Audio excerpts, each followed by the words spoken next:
September 4, 2023, ang petsang hindi raw makakalimutan ng mga gwardya sa bahaging ito ng Coronadal City sa South Cotabato.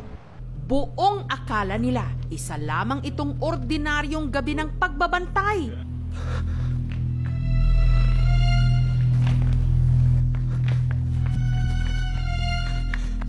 Hanggang may dumating na humahangos na binata. Sir, tulungan niyo ako, sir. Bakit? Sabi ng binata sa akin, niya, Mamang Guard, pwede ba akong humingi ng tulong? May tao po akong nakikita, pero hindi mo nakikita. Ano po ipaliwanag, sir? Baka di niyo baka di kayo maniwala eh. Uy! Bigla na lang siya po nangisay at natumba. Ang kakatwang engkwentrong yun ng dalawang security guard sa binata na videohan ng isang napadaang residente. Paglokan ko? Ito ang makapanindig balahibong kanyang nakunan. Buli ka ni Sir Be?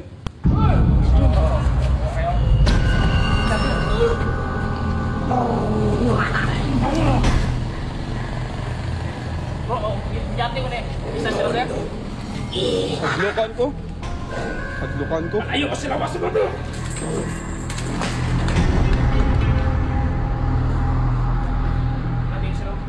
Nakapanindig balahibo talaga nung nakita namin na lumulutang. Alis dyan!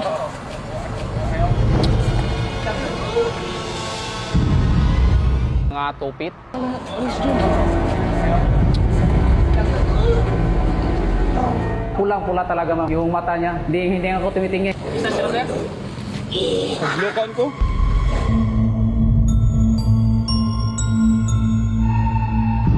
Demonyo talaga ang nagsapi. Mga Latin words ang sinasabi niya, tapos tumatawa siya. Paglokan ko? Nagdasal ako sa pangalan ng Panginoong Hesus, lumabas ka sa katawan ng bata. Kahit demonyo ka, hindi ako natatakot sa iyo, lalabanan kita. Ayaw kasi labas mo to! Nung hinagis ng silya, nakapurma ko, ma'am, gumanon ako, ma'am. Sa isip ko, baka atakihin ako, maprotektahan ko yung sarili ko. May usok na lumabas sa kanyang bunganga. Paglokan ko?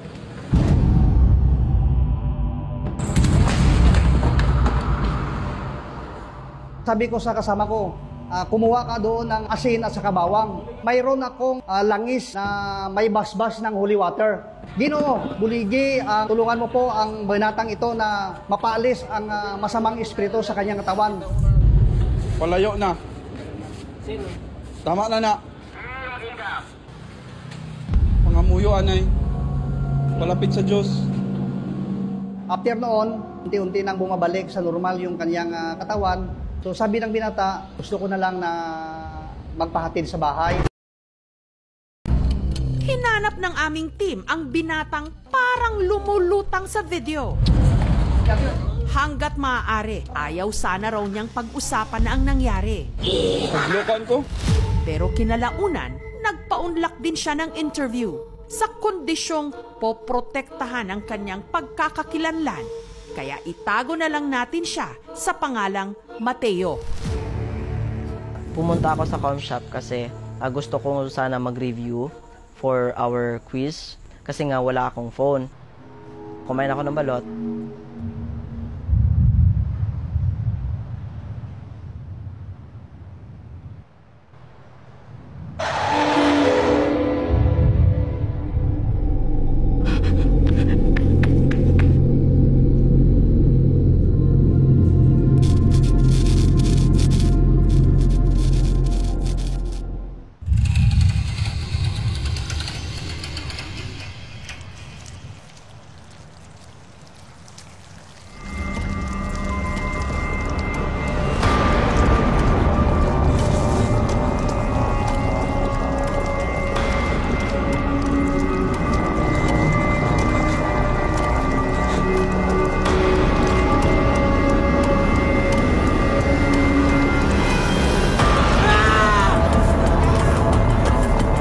Hindi ko inasahan na magpapakita yung tatlong lalaki na nakaitim.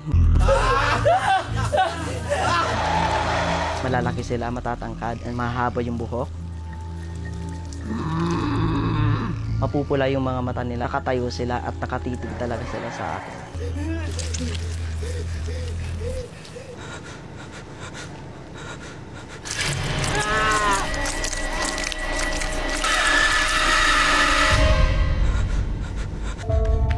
Sir, tulungan niyo ako, sir. Bakit? May umaabol po sa akin. Asan? Humingi ng tulong sa dalawang gwardiya po. 3 minutes or 2 minutes siguro. Nag-blackout na yung aking feeling. Wala na talaga ako maalala noong that time.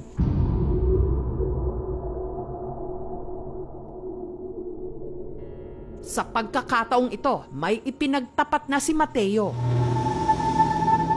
Isang sikreto na matagal na raw nilang pinakatatago-tago.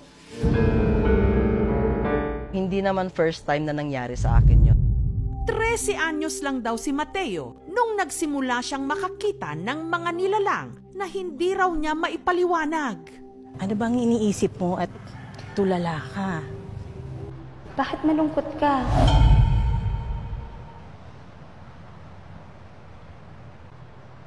Miss mo na ba si nanay?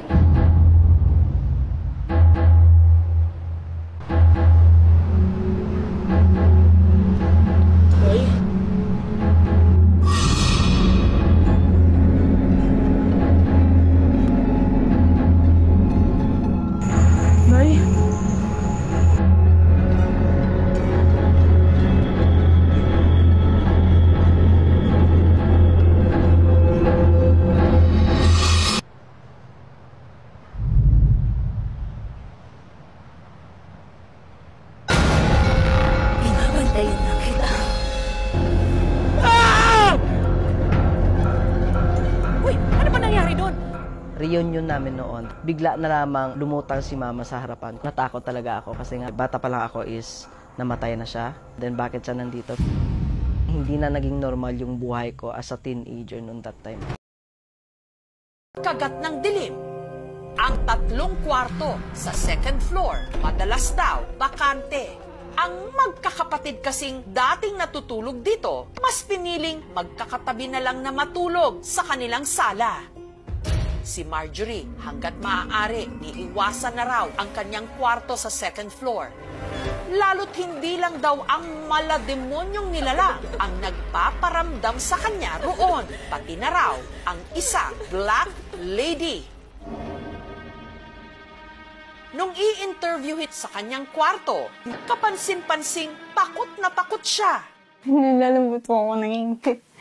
Ano yung nararamdaman mo? Nilalamig yung kamay ko na nanginginig. Ngayon nung nagluluha ako. Bakit? Parang mabigat kasi. Parang nandito siya.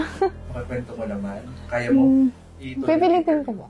Sa kalagitnaan ng interview kay Marjorie, muli siyang natigilan. Kailan yung na-experience mo dito sa Wait lang po. Ano? May gusto po kong titigan. Pwede mong, huwag mo siyang titingnan. Pwede mo siyang ituro saan. Ayoko. Wait lang po. Mabigat.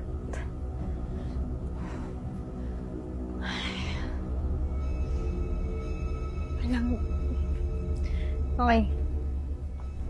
At nung kumalma na siya, ikwinento niya ang nakakapanindig balahibo niyang karanasan habang nagre-review gabi nito lang October 6.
After po nun, umiyak ako. Nalalambot po ako, masakit yung ulo ko. Pero ang ikinababahala ng ina ng tahanan na si Gloria, mula nang halos patayin na raw sila sa sindak ng malademonyong nilalang at ng Black Lady, bumigat at nagkagulo-gulo na raw sila. Nariyang nag-away ang pang-anim na anak ni Gloria na si Mar at ang isa nitong kapatid. Hindi na namin maipaliwanag kung ano talaga yung reason eh. Kaya ang mag-anak nagdesisyong paalisin sina Mar at ang kanyang pamilya.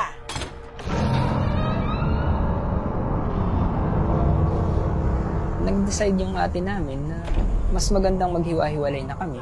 Ang mister naman ni Gloria na si Lot na diagnosed noong 2021 ng Alzheimer's disease. Pero sa loob ng 3 taon, kamakailan lang daw ito nagsimulang maging bayolente. Nalilisik yung mata niya. Para kakakong sinasapian ng demonyo. Yan! Sino kausap? Sino yan? Ano sa'yo, Lot? Aray ko, bitawan mo ako. Nasasaktan na ako siya. Ano sa'yo, Lot? Sino yan? Ako na. Sino yan? Bitawan mo ako. Nasasaktan ako.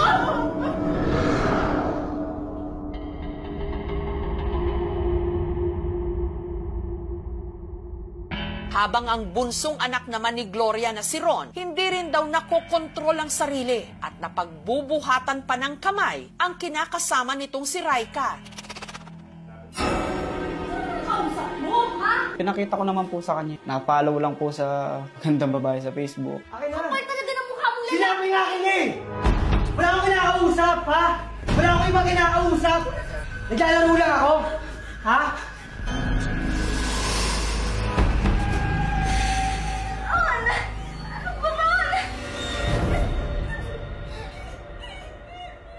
Blankong-blanko po yung utak ko. Dinodemonyo tayo dito sa bahay.